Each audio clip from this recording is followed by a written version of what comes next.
1857 की क्रांति किसे नहीं मालूम है।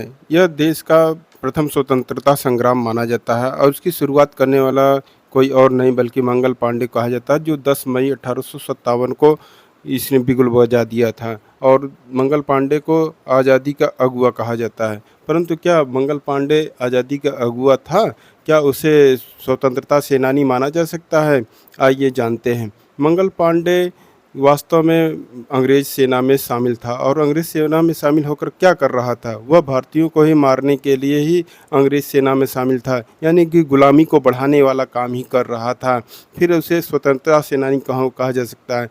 फिर उसने अंग्रेज़ों को क्यों मारा और स्वतंत्रता का सेनानी क्यों कहा जाता है?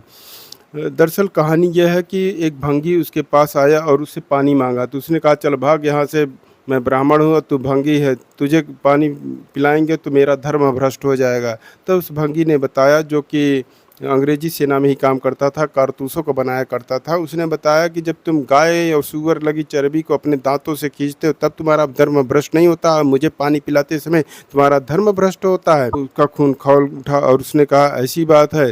तब वो अपने धर्म को बचाने के लिए, अपने न कि आज़ादी को बचाने के लिए, न कि देश को बचाने के लिए बंदूक उठाई थी। वह तो केवल एक आवेश था जो धर्म के रूप में उभरा था और उसने अंग्रेज़ों को भून भून दिया था और उसे जल्द ही फांसी पर चढ़ा भी दिया गया। तो क्या वह अंग्रेज़ों को मारा था? तो क्या वह देश की आज़ादी के लिए संघर्ष था? बिल्कुल नहीं।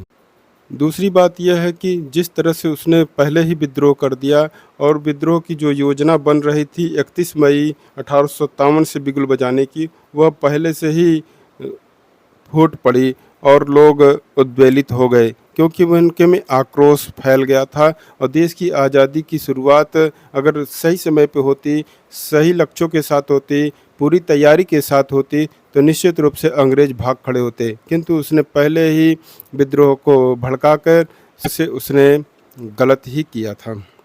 इस तरह से किन्हीं भी आधारों पर मंगल पांडे को प्रथम स्वतंत्रता सेनानी नहीं कहा जा सकता।